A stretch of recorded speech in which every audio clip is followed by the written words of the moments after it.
Dans le grand village de Nkama, niché entre des collines rouges et des arbres anciens, on racontait depuis des générations que certaines unions ne naissaient ni du hasard, ni du simple choix humain, mais d'un dessein invisible écrit bien avant la naissance des âmes. Pourtant, malgré toutes les légendes transmises d'au coin du feu, jamais personne n'aurait imaginé être témoin d'un mariage aussi étrange, aussi bouleversant, aussi profondément marquant que celui de Malia. Ce jour-là, la grande salle de cérémonie était parée d'or et de lumière. Des guirlandes scintillaient comme des étoiles descendues du ciel. Les fleurs blanches et rouges, disposées avec soin, symbolisaient la pureté, la fidélité et le sacrifice, tandis que les chants de joie résonnaient encore dans l'air chaud, portés par des voix pleines d'espoir. Tout semblait normal, parfait même, jusqu'à l'instant précis où la mariée s'avança lentement vers l'autel. Malia était resplendissante. Sa robe blanche épousait son corps avec élégance. Son voile tombait comme un nuage de douceur sur ses épaules, et dans ses yeux brillait une paix profonde, presque surnaturelle, comme si elle marchait déjà au-delà du jugement des hommes.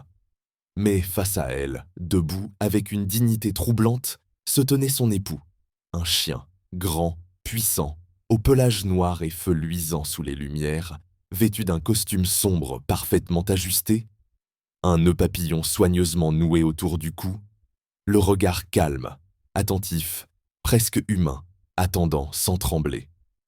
La foule se figea aussitôt, comme frappée par la foudre.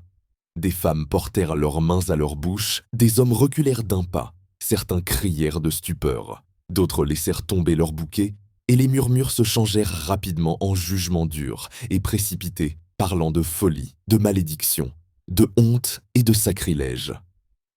Pourtant, au milieu de ce tumulte, Malia ne vacilla pas. Elle continua d'avancer, posa doucement sa main sur l'épaule de son époux et rapprocha son visage du sien, dans un silence si dense qu'on pouvait entendre les battements de cœur. Alors, d'une voix ferme mais chargée d'émotion, elle déclara qu'il ne voyait qu'un animal, mais elle voyait l'âme qui lui avait sauvé la vie. Des années plus tôt, abandonné, blessé et trahi, laissé au bord de la forêt comme un fardeau inutile, alors que la nuit tombait et que la mort semblait certaine, ce chien l'avait trouvé. Il était resté près d'elle, l'avait réchauffé de son corps, avait aboyé sans relâche jusqu'à attirer l'attention des villageois, puis n'avait plus jamais quitté son côté. Là où les hommes l'avaient abandonné, lui était resté fidèle. Là où les paroles avaient menti, ses actes avaient parlé. Il comprenait ses silences, partageait ses peines, pleurait quand elle pleurait et se dressait devant chaque danger, sans peur et sans condition. Malia expliqua alors que l'amour n'est pas ce que l'on accepte facilement de voir, mais ce que l'on refuse souvent de reconnaître. Et à mesure que ces mots résonnaient, quelque chose changea dans les regards. La peur laissa place au doute, le doute à la réflexion, et peu à peu, on ne vit plus seulement un chien, mais la loyauté incarnée, le sacrifice silencieux et une présence plus pure que bien des cœurs humains.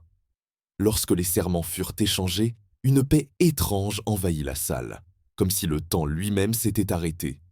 Et lorsque le geste symbolique de l'union fut accompli, une légende naquit ce jour-là. Certains dirent bien que ce mariage avait brisé une ancienne malédiction, d'autres qu'il rappelait au monde que l'humanité ne se mesure pas à l'apparence, mais à la profondeur du cœur.